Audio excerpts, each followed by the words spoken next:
అధికార విపక్షాల పరస్పర నినాదాలతో రాజ్యసభ అట్టుడికిపోయింది. సభకు ప్రధాని రావాలని డిమాండ్ చేస్తున్న విపక్షాలు వెల్ వద్దకు దూసుకువెళ్లి నినాదం చేశారు. ప్రజలు ప్రాణాలు కోల్పోతున్నారని, ప్రధాని సభకు వచ్చి చర్చలో పాల్గొనాలంటూ ఆందోళన చేపట్టారు. నోట్ల రద్దు అంశంపైనే చర్చించాలని, ప్రస్తుతం అంతకంటే ప్రధానమైనదేదీ లేదంటూ నిరసనకు దిగాయి.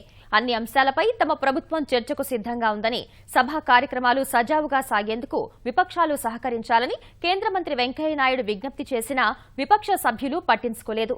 దేశమంతా బంద్ జరుగుతున్న అంశంపై చర్చించాల్సిందేనంటూ పోడియంలోకి వెళ్లి నినాదాలు చేశారు. సభలో గందరగోళంతో పలుసార్లు వాయిదా పడింది. తిరిగి మధ్యాహ్నం 2 గంటలకు సమావేశమవగా భాజపా సభ్యుడిని దలాల్ అంటూ ఎస్పీ సభ్యుడు నరేష్ అగర్వాల్ వ్యాఖ్యానించడం వివాదాస్పదమైంది.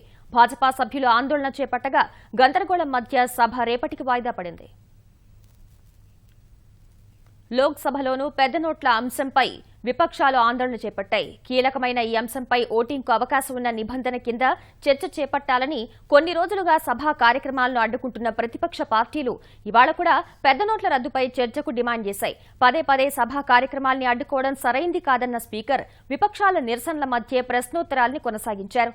ప్రభుత్వానికి వ్యతిరేకంగా నినాదాలు చేస్తూ విపక్ష సభ్యులు పోడియంలోకొచ్చి సభా కార్యక్రమాలకు అడ్డుకోగా స్పీకర్ సభను మధ్యాహ్నం 12 గంటలకు వాయిదా వేశారు.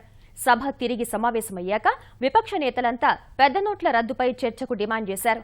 మల్లికార్జున్ ఖర్గే, ములాయం సింగ్ తదితరులంతా ప్రధాని సభకు రావాలని డిమాండ్ చేశారు.